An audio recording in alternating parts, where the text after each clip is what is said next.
सुरुदेखि नै सरकार सञ्चालनमा केही अप्ठ्यारा त थिए नै, विभिन्न ढङ्गले काममा व्यवधानहरू पनि खडा गरिएकै थिए र खास गरी पछिल्लो 1 वर्षदेखि झन्डै 2/3 सांसदको समर्थन प्राप्त यस सरकारले विभिन्न दलको गठबन्धन सरकारले जस्तो नियति बिहोर्नु पर्यो कामको सन्दर्भमा, एकातिर जनताको उच्च आकांक्षा सम्बोधन गर्नुपर्ने, अर्कोतिर आफ्नै खुट्टामा अल्झिएर अल्मलिए झैँ सरकारले काम गर्नै नपाउने अवस्था सिर्जना भयो। झन्डै 3 वर्षदेखि संवैधानिक आयोगहरू पदाधिकारी विहीन रहे, जुन कुरा जग जाहेर छ। नियुक्ति प्रक्रियामै जान नपाउने, अवरोध हुने, संसदलाई बिजनेस सरकारले दिने हो। तर 74 फागुन यता संसदमा पेश भएका कैयौं विधेयक हाउसमा छलमलमा लगिएन। बल्ल तल्ल संसदीय समितिमा पुगेका विधेयकहरू अनावश्यक छलफलकै गोलचक्करमा फसिरहेका छन् अथवा ती फसाइन्छन्। सरकारले निर्णयका लागि संसदमा पेश गरेका प्रस्तावहरू समेत निर्णयार्थ प्रस्तुत गरिँदैनन्। राजदूत खाली छन्, नियुक्ति गर्न दिँदैन। संवैधानिक अङ्गमा केही गरी कसैको सिफारिस गरिहालियो भने, त्यो सम्भव भइहाल्यो भने त्यहाँ कचिङ्गल मचाइन्छ र आफ्नै दलका सदस्यले संसदीय सुनवाई समितिमा नियुक्तिहरू अड्काउँछ। यहाँसम्म कि सनसेट लको रूपमा प्रस्तुत गरिएको राष्ट्रिय प्राथमिकता प्राप्त आयोजनाको शीघ्र निर्माणका लागि मस्यौदा गरिएको विकास सम्बन्धी विधेयक र सार्वजनिक खरिद ऐनलाई संशोधन गर्ने विधेयकलाई समेत अल्मल्याई सार्वजनिक सेवा प्रवाहमा अवरोध पुर्याई विकासको गतिलाई नै अवरोध पुर्याइन्छ। सरकारी निकायका कतिपय कार्यकारी पदमा अनुपयुक्त पात्र अघि सार्ने वा नियुक्ति नै हुन नदिने गरी एक किसिमले भन्ने हो भने समानान्तर सत्ता सञ्चालनको अभ्यास गरिन्छ। यस्तो स्थितिबाट हामी गुज्रिनु पर्यो। सकेसम्म अल्मल्याउन नसके न्यौ खोजेर कामै गर्न नदिने तहमा आफ्नै दलका साथीहरू उत्रिनु एउटा त्यस्तो दुःखपूर्ण स्थिति रह्यो। यद्यपि नेकपाको शीर्ष तहमा रहेका केही नेताहरूको अतृप्त आकांक्षा र कुण्ठाको बाछिटा व्यवस्थापिकामा नपरोस् भन्नेमा म हरदम सचेत रहेकै हुँ। विगत वर्षदेखि लगभग वर्ष दिनदेखि समयभन्दा अगावै निर्वाचनको बाटोमा हिँड्न नपरोस् भनेर अनेकौं लान्छना सहेरै अप्ठ्यारो परिस्थितिलाई अन्यत्र मोड्ने प्रयास मैले धेरै गरेको।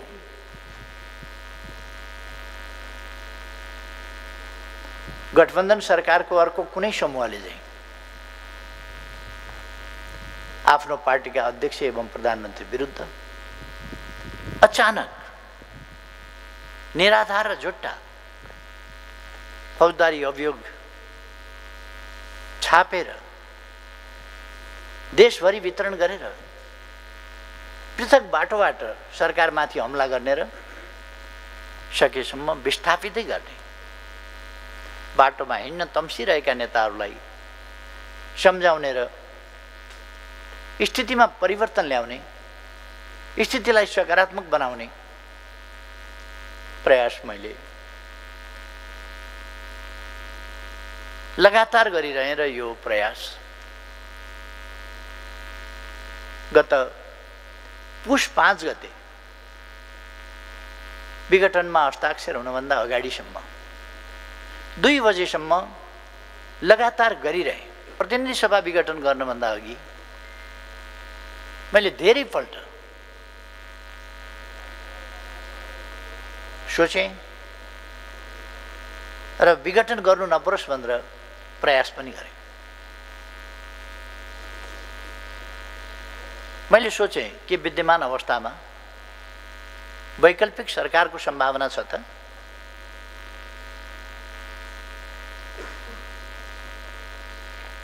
प्रतिनिधि सभाका करिब 64% सदस्यद्वारा समर्थित मात्रै होइन, त्यति संख्या रहेको दलको म निर्विरोध निर्विवाद नेता र सर्वसम्मत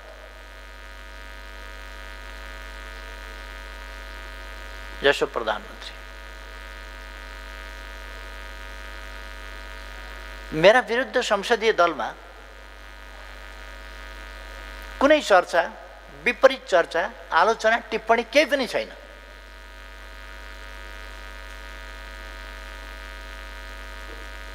पार्टीमा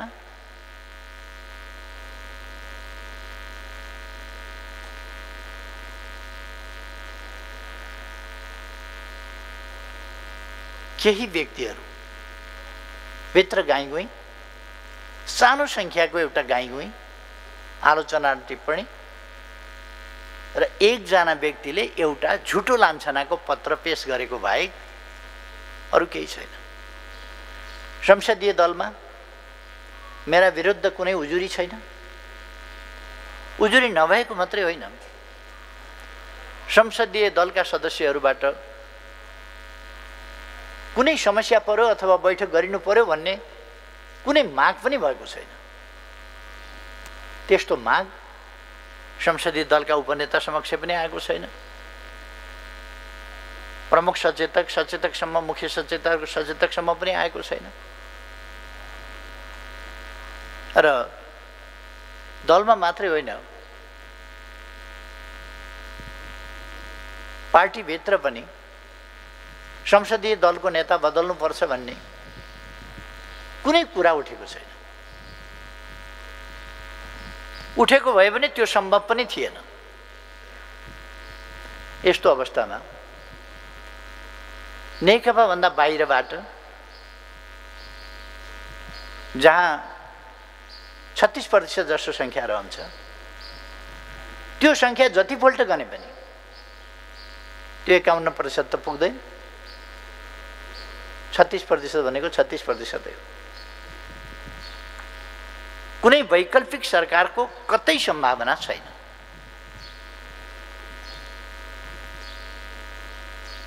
त्यस्तो अवस्थामा बेठिक ढङ्गले, अस्वस्थ ढङ्गले अगाडि बढ्ने कुरा एउटा विग्रहको बाटो रोज्नु मात्रै हो, जसले तपाईँ हामीले आर्जन गरेको राजनीतिक प्रणाली र त्यस प्रणालीले माग गर्ने र माग गरिरहेको स्थिरता र स्थायित्व जोगिने सम्भावना हुँदैन थियो। यदि मैले विघटनको बाटो नगएर अरू अस्वस्थ गतिविधि तर्फको बाटोलाई खुल्ला गरिदिने हो भने एउटा एकीकृत पार्टी नरहने, कसैसँग बहुमत नरहने, विभिन्न समीकरणका खेलहरू सुरु हुने अनेक प्रकारका खेलहरू सुरु हुने र देश अस्थिरता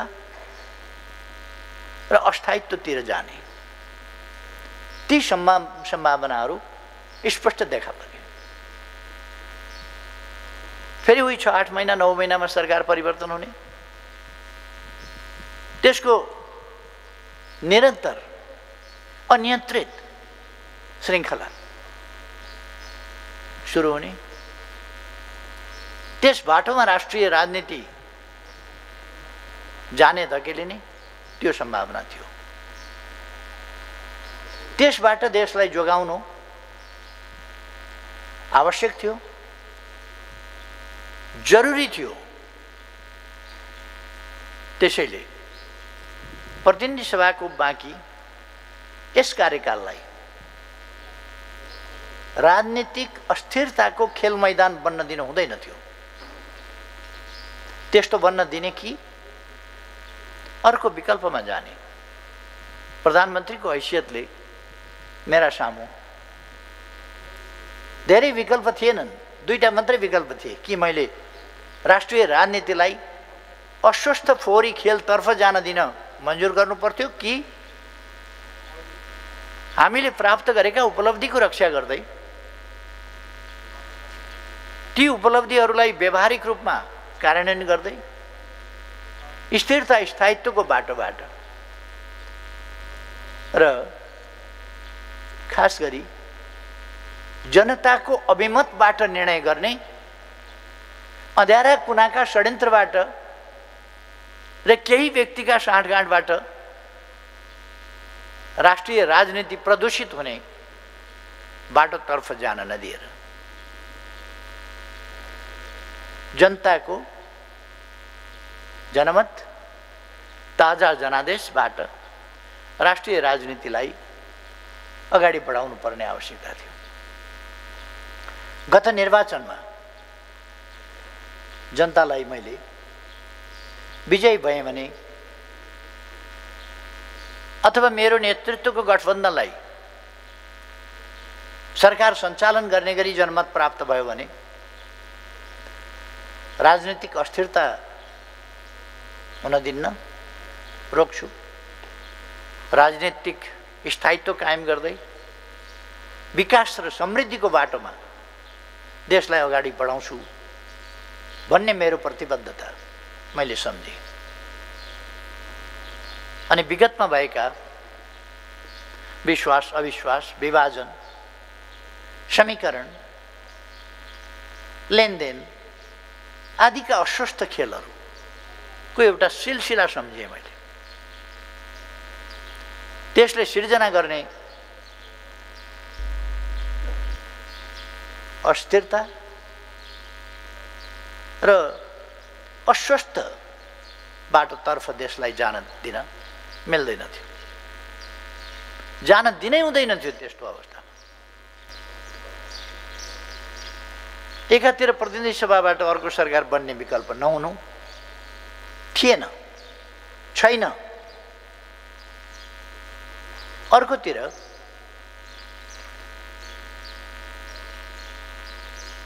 मजबुत सरकारलाई एउटै दलको लगभग 64% मजबुत सरकारलाई आफ्नै दलभित्रका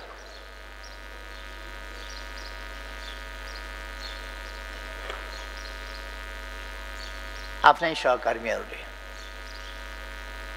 चल्नै नदिने खालको स्थिति। त्यस्तो विडम्बनापूर्ण एउटा जटिल अवस्थामा राष्ट्रप्रति जिम्मेवार हुँदै फेरि जनताका बीचमा जानु बाहेक जनताले सुम्पिएको जिम्मेवारीमा केही नयाँ प्रवृत्ति त नयाँ होइनन्, तर पनि यस परिस्थितिमा बहुमतको सरकार भइसकेपछिको परिस्थितिमा पनि केही प्रवृत्तिहरू जो देखा परे ती हिजो गरेका कबुलभन्दा पृथक, ती कबुल पुरा गर्न नसकिने अवस्था भएपछि जनताले जुन मेरो अगुवाई र मेरो नेतृत्व र मेरा पहलहरू माथि विश्वास जनाउनु भएको थियो, त्यो विश्वास फेरि मैले जनताका बीचमा व्यवधानकारीहरूलाई असफल पार्दै जनताका बीचमा जानु र त्यो विश्वास ट्रायल गर्नु आवश्यक थियो। त्यसकारण मैले जनताका बीचमा यहाँहरूले दिनुभएको जुन विश्वास थियो त्यो विश्वास कार्यान्वयन गर्न दिइएन। तपाईहरुले जुन जिम्मेवारी दिनुभएको थियो त्यो जिम्मेवारी पूरा गर्न दिइएन। तपाईहरुका अगाडि मैले जुन कबुल गरेको थिएँ त्यो कबुल गर्न पूरा गर्न दिइएन। त्यसकारण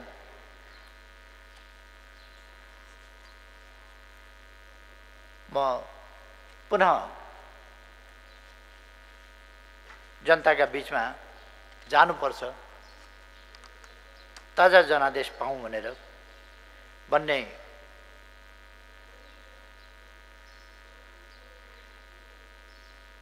निर्णयमा पुगे। उहाँहरू केलाई प्रतिगमन भनिरहनु भएको छ? के हो प्रतिगमन भनेको? निर्वाचन प्रतिगमन हो। निर्वाचन हुँदा बहुदलीय प्रतिस्पर्धात्मक राजनीतिक प्रणाली त्यो समाप्त हुन्छ। हामीले रोजेको त्यो प्रणाली होइन। कथम कदाचित संसद चल्न सकेन वा संसदले राम्ररी फङ्सन गर्न सकेन वा सरकारलाई काम गर्न दिएन भने अनि गर्ने के त? के देशलाई अस्वस्थ राजनीतिको गोलचक्करमा फसिरहन दिने? जनताका बीचमा जान परेन? जनताका बीचमा जाँदा, जनादेशका लागि जाँदा यदि प्रतिगमन हुन्छ भने कमसेकम 1.5-2 वर्षपछि त चुनाव आउँछ नै, फेरि प्रतिगमन त रोक्न सकिने त भएन। हाम्रो प्रणालीले चुनाव त गराउँछ, चुनाव गराउने बित्तिकै प्रतिगमन हुन्छ भने त फेरि प्रतिगमन त हुने नै भयो। निर्वाचनलाई प्रतिगमन भन्नुभएको उहाँहरूले कि केलाई प्रतिगमन भन्नुभएको?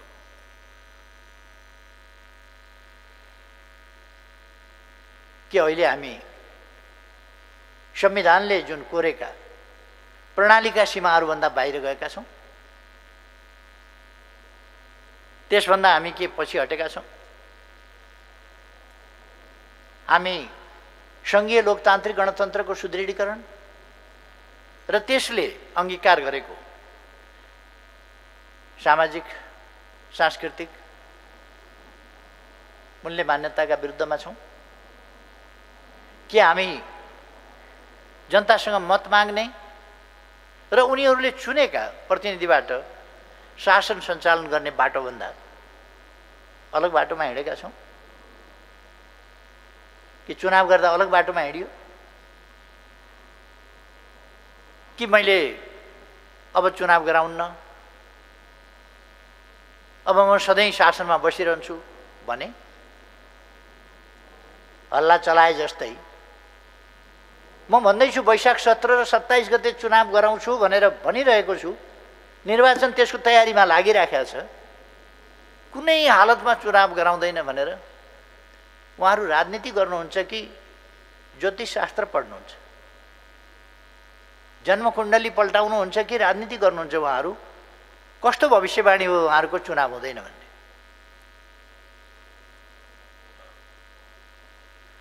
हामी कोही उल्टो बाटोतिर फर्केका छैनौँ।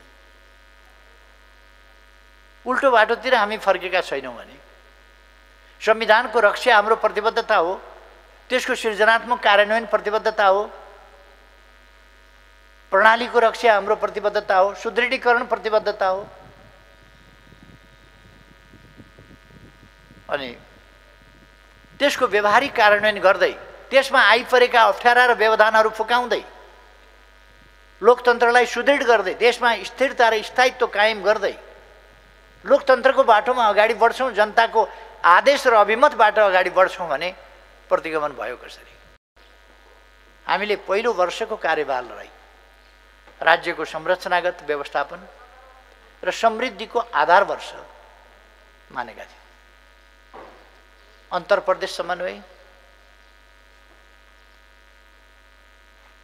अन्तर्प्रदेश समन्वय परिषद मार्फत संघीयता कार्यान्वयन, सहजीकरण कार्ययोजना कार्यान्वयन गरेका थियौँ। वित्तीय संघीयता कार्यान्वयनका लागि राजस्व बाँडफाँडको विस्तृत आधार र ढाँचा निर्धारण गरेका थियौँ। वित्तीय समीकरण अनुदानको दर, सशर्त अनुदानका आधारहरू, समपूरक र विशेष अनुदान सम्बन्धी आवश्यक कार्यविधि तयार पारेका थियौँ। प्रदेश र स्थानीय तहको घाटा बजेटको व्यवस्थापन, सञ्चित कोषहरू तथा राजस्व बाँडफाँडका विभिन्न कोष सञ्चालन जस्ता प्राविधिक विषयहरूको बिना विवाद टुङ्गो लगाएका थियौँ। हामीले त्यति बेला योजना तथा बजेट, एकीकृत सम्पत्ति कर, आर्थिक न्यायिक समितिको कार्य सञ्चालन, खरिद तथा सार्वजनिक बिल जस्ता विषयमा स्थानीय तहका 51,465 जना पदाधिकारी र कर्मचारीहरूलाई प्रशिक्षित गरेका थियौँ र संघीयताको मान्यता अनुरूप प्रदेश तथा स्थानीय तहहरूका बीचमा हुने कार्यगत पक्षलाई समन्वय गरी एकरूपता कायम गर्न दर्जनौं कार्यविधि, मार्गदर्शन निर्देशिकाहरूको नमुना तयार गरेका थियौँ। थुप्रै नमुना कानुन तयार गरी प्रदेश र स्थानीय तहलाई उपलब्ध गराएका थियौँ। यही कारणले अहिले प्रदेश र स्थानीय तह धेरै हदसम्म सक्षम भइसकेका छ। स्मरण गरौँ त, 3 वर्ष अघि संघीयता कार्यान्वयन गर्दै गर्दा सङ्घमा कति मन्त्रालय, कति संवैधानिक निकाय, कति विभाग र विभाग स्तरका कार्यालयहरू, कति अन्य आयोग, सचिवालय सहित कार्यालय कायम हुने भन्नेमै अन्यल थियो। प्रदेश स्तरमा कति मन्त्रालय, प्रदेश सभा सचिवालय र कोष तथा लेखा नियन्त्रक कार्यालय सहितका निर्देशनालयहरूका सङ्ख्या, डिभिजन र कार्यालयहरू कति कायम गर्ने भन्नेमा स्पष्टता थिएन। 753 स्थानीय तहको वर्गीकरण र सङ्गठन संरचना स्वीकृत हुनै बाँकी थियो। त्यस्तो परिस्थितिमा प्रदेश र स्थानीय तहका लागि आवश्यक सङ्गठनात्मक संरचना स्वीकृत गरियो। कर्मचारी समायोजन जस्तो जटिल काम 1 वर्षभित्रै सम्पन्न गरी सङ्घ, प्रदेश र स्थानीय तहमा आवश्यक जनशक्ति व्यवस्थापन गरियो। अहिले यी कामहरू सहजै सम्पन्न भए जस्तो लाग्छ। 3 वर्षपछि आज फर्केर हेर्दा यी विषयमा हामीले सन्तोषजनक उपलब्धि हासिल गरेका छौँ भन्ने लाग्छ। कुनै समय सिङ्गो वर्षभरिमा 10 किलोमिटर मात्रै बाटो कालोपत्रे हुने गर्थ्यो। त्यस्तो अवस्था थियो। यो सरकार गठन भएपछि प्रतिदिन करिब 5 किलोमिटरभन्दा बढीका दरले कालोपत्रे सडक निर्माण भइरहेको छ, अथवा 5.7 किलोमिटरका दर। कोरोना महामारीले काममा असर पारेको झन्डै 1 वर्ष बित्यो, तर तथ्यले यसलाई आज पनि पुष्टि गर्छ। यस 3 वर्षको अवधिमा सङ्घ, प्रदेश र स्थानीय तह सहितका निकायहरूबाट कालोपत्री सडक 5,498 किलोमिटर निर्माण भयो।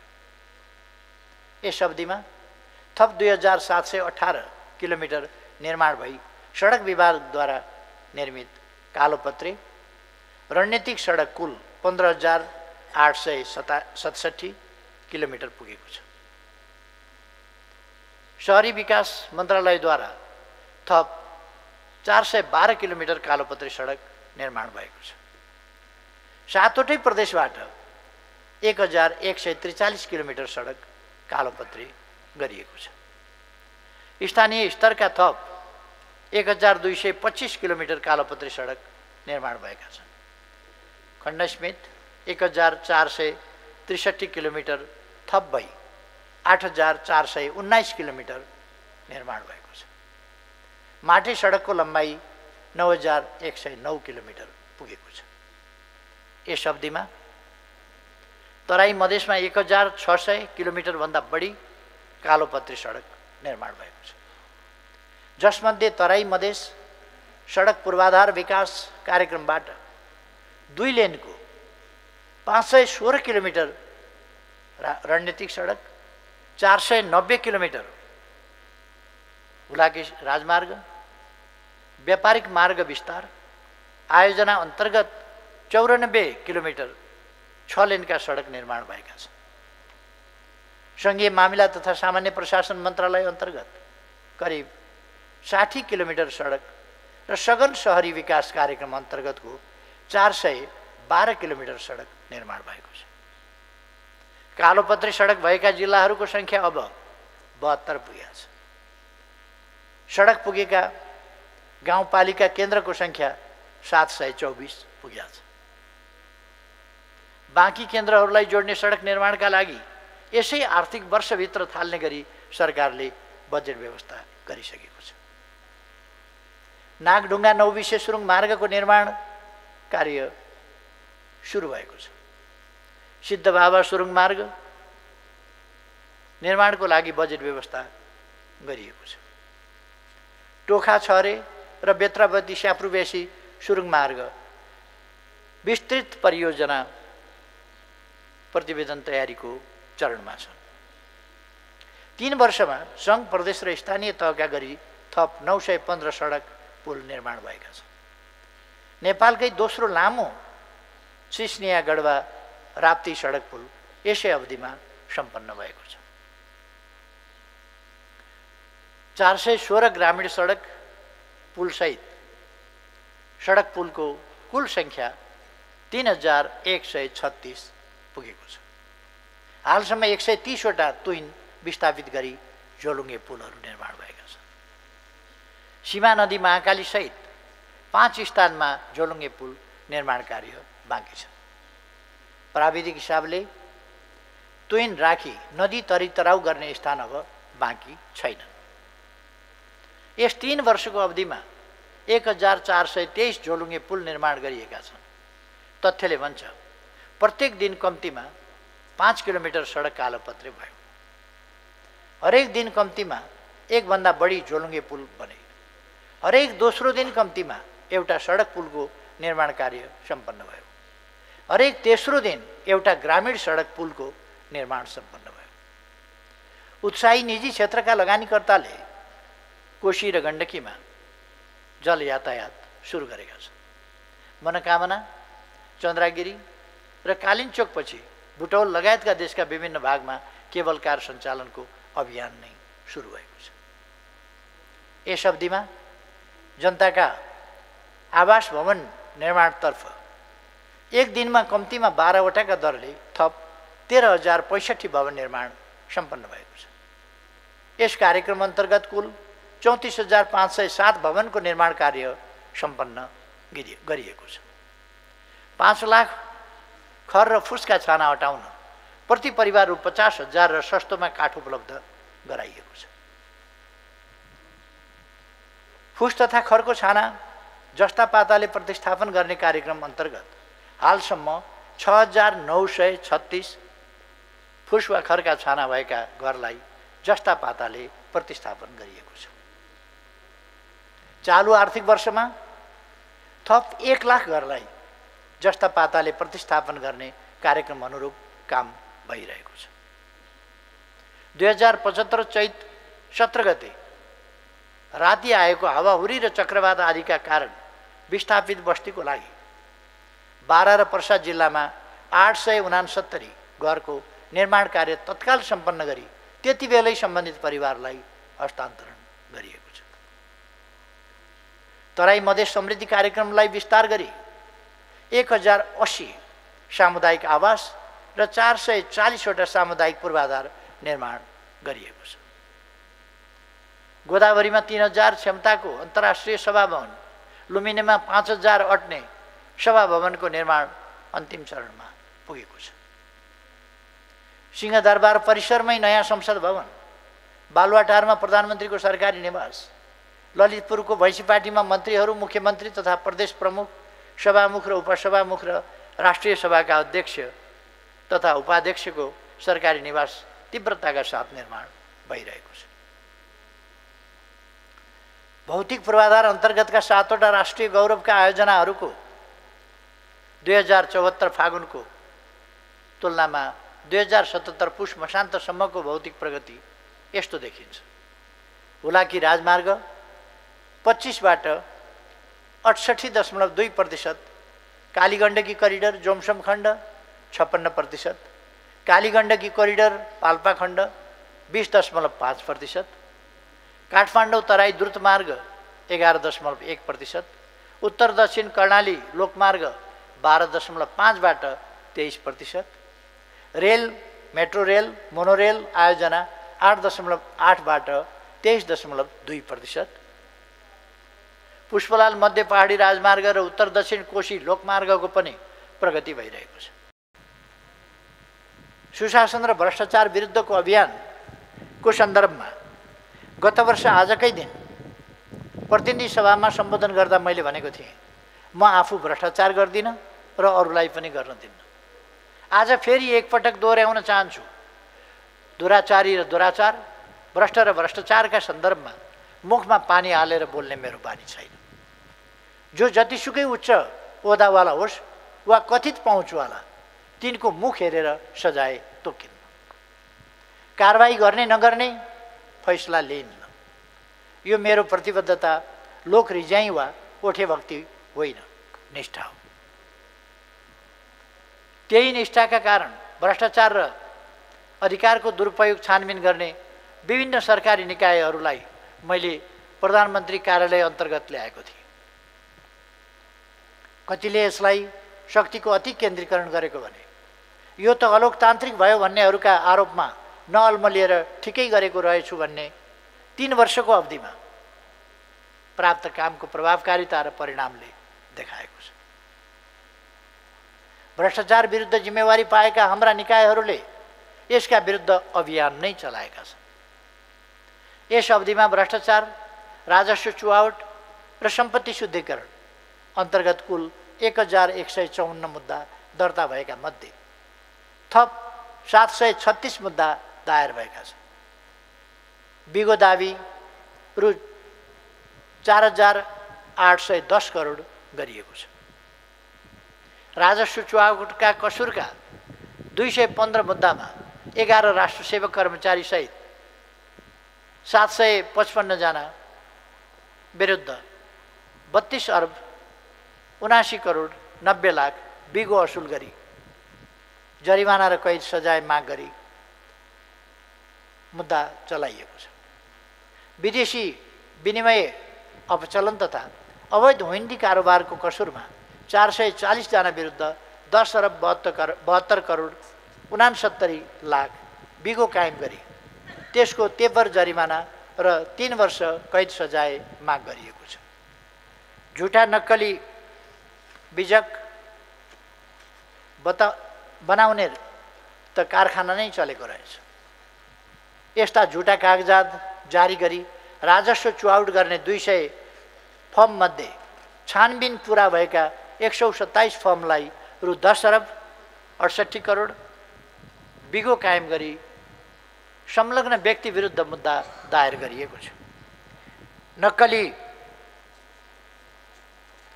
बीजक खरिद गर्ने फर्महरूमध्ये 52 वटालाई 4 अर्ब 61 करोड भन्दा बढी बिगो कायम गरी मुद्दा दायर गरिएको छ।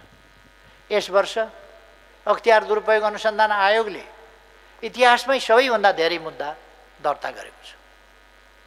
विशेष अनुसन्धानबाट मुद्दा दायर गरिएको सङ्ख्या 3 वर्ष पहिले 194 थियो। यस आर्थिक वर्षमा मात्रै 441 छ।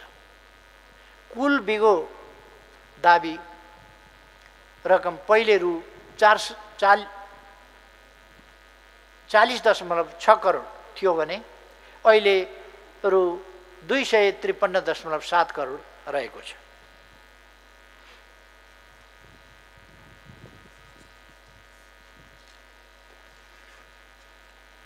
यस अवधिमा सरकारी सम्पत्ति फिर्ता ल्याउन चलाइएको कारबाही अन्तर्गत सिरा, सर्लाही र बर्दिया जिल्लाका 301 बिघा सार्वजनिक जग्गा फिर्ता गरिएको छ। माथिल्लो त्रिशुली 1 जलविद्युत परियोजनाको पहुँच मार्गको लागि भोगाधिकार दिएको 110 रोपनी जग्गामा खडा गरिएको नक्कली मोही खारिज गरी त्यसलाई पनि फिर्ता गराइएको छ। काठमाडौँको ललिता निवासको 136 रोपनी जग्गा जालसाजी गरी हडप्ने कार्य विरुद्धको मुद्दा जारी छ। माता तीर्थको करिब 174 रोपनी जग्गामा भएको कानुन विपरीत काण्डको छानबिन भइरहेको छ। यस बीचमा बलात्कार र महिला हिंसाका केही दुखद घटना घटेका छन्। बलात्कार पछिको हत्याकाण्ड होस् वा महिलामाथिको एसिड आक्रमण जस्ता जघन्य हिंसाका घटनाका दोषीलाई उम्कन दिइने छैन। सरकारद्वारा एसिड आक्रमण तथा बलात्कार र महिला हिंसा विरुद्धका अध्यादेशहरू दोषीलाई हदैसम्म कारबाही गर्ने र पीडितलाई तत्काल क्षतिपूर्ति सहित न्याय दिने उद्देश्यले हालै जारी गरिएका छन्। सङ्क्रमणकालीन न्यायको सन्दर्भमा सत्य निरूपण तथा मेलमिलाप आयोग र बेपत्ता नागरिक छानबिन आयोगका कामलाई निरन्तरता दिन अध्यादेश जारी गरिएको छ।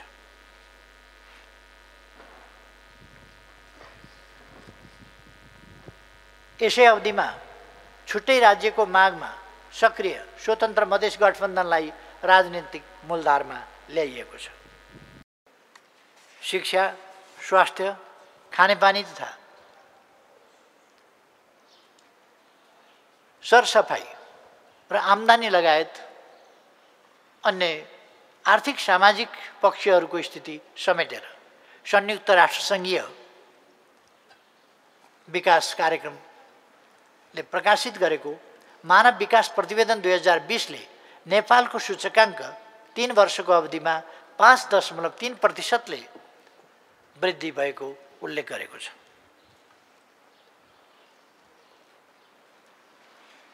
यस तथ्याङ्कले कोभिड-19 को महामारी बीच पनि नेपालमा गरिबी नबढेको सङ्केत गर्दछ।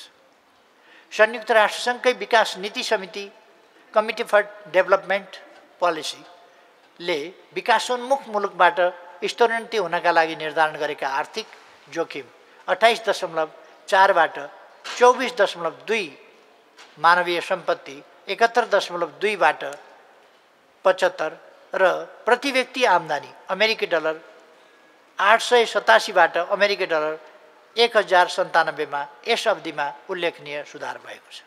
कोही भोकै पर्दैन, कोही भोकले मर्दैन भन्ने सङ्कल्प व्यवहारमा लागू भएको छ। अहिले हाम्रा सहर सडक बालबालिका र माग्ने तथा सडक मानव मुक्त सहर भएका छन्। सरकारलाई नीतिगत रूपमा आवश्यक फिडब्याक दिन स्वायत्त थिङ्क ट्याङ्क संस्था नीति अनुसन्धान प्रतिष्ठान स्थापना गरिएको छ। प्रस्तुत कामको फेरिस्त हामीले गरेका सम्पूर्ण कामहरूको विवरण होइन, मोटामोटी जानकारी मात्रै हो। प्राप्त उपलब्धिहरूको आधारमा पनि नेपाल बन्छ र बनाउन सकिन्छ भन्ने मेरो आत्मबल अझै दृढ भएको छ। जुन वर्ष विकासको कामलाई हामीले तीव्रताका साथ अघि बढाउन थियो, त्यसै वर्ष कोभिड-19 को महामारीले हामीलाई पनि अल्मल्यायो।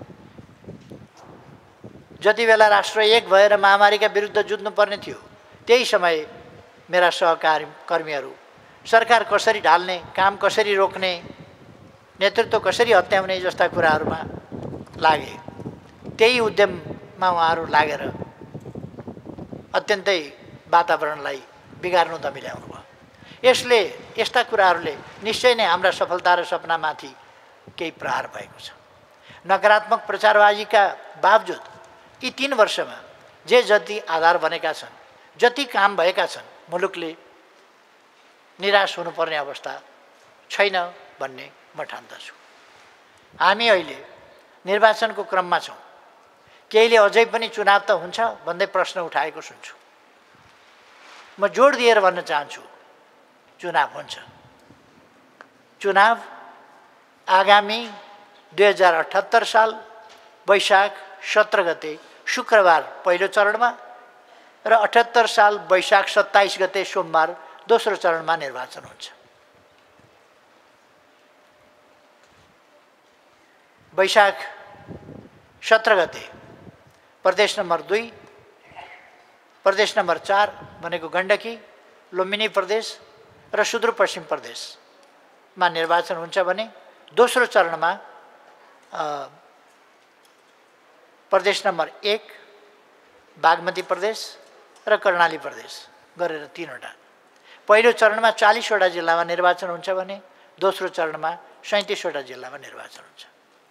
निर्वाचन आयोगले यस सम्बन्धी आफ्नो तयारी तीव्रताका साथ गरिरहेको छ। तयारीको अवस्थाका बारेमा म आफैले पनि निर्वाचन आयोगमै गएर पनि प्रत्यक्ष जानकारी लिएको छु। सरकार सञ्चालनका लागि जनतालाई फेरि एकपटक आफूले रुचाएको दलको छनौट गर्ने मौका मिलेको छ। जनतालाई साक्षी राखेर गरिएका कबुलहरू पुरा गर्न सत्तारूढ दलको अध्यक्ष एवं प्रधानमन्त्रीको हैसियतमा म प्रतिबद्ध छु। निर्वाचनबाट फेरि एकपटक अस्थिरताको खेती गर्न चाहनेहरूको दाउपेच चकनाचुर हुनेछ भन्ने मैले विश्वास लिएको छु। मुलुकले स्थिर सरकार र राजनीतिक स्थायित्व प्राप्त गर्नेछ। समृद्ध नेपाल, सुखी नेपालीको राष्ट्रिय आकांक्षा पुरा भएरै छोड्नेछ। म सम्पूर्ण देशवासी दिदीबहिनी दाजुभाइहरूलाई यस निर्वाचनमा सक्रियताका साथ सहभागी भई र विदेशमा रहेका नेपालीहरूलाई पनि निर्वाचनमा सहभागी हुनका लागि आमन्त्रण गर्न चाहन्छु र यसरी सहभागी भएर निष्फिक्री रूपले आफूले मन पराएको दलका प्रतिनिधिलाई चुन्न अनुरोध समेत गर्दछु र कुनै प्रकारका भ्रम र अन्योलमा नपरिकन देशलाई अस्थिरता र अन्योलतर्फ जान नदिइकन अगाडि बढ्नुपर्दछ।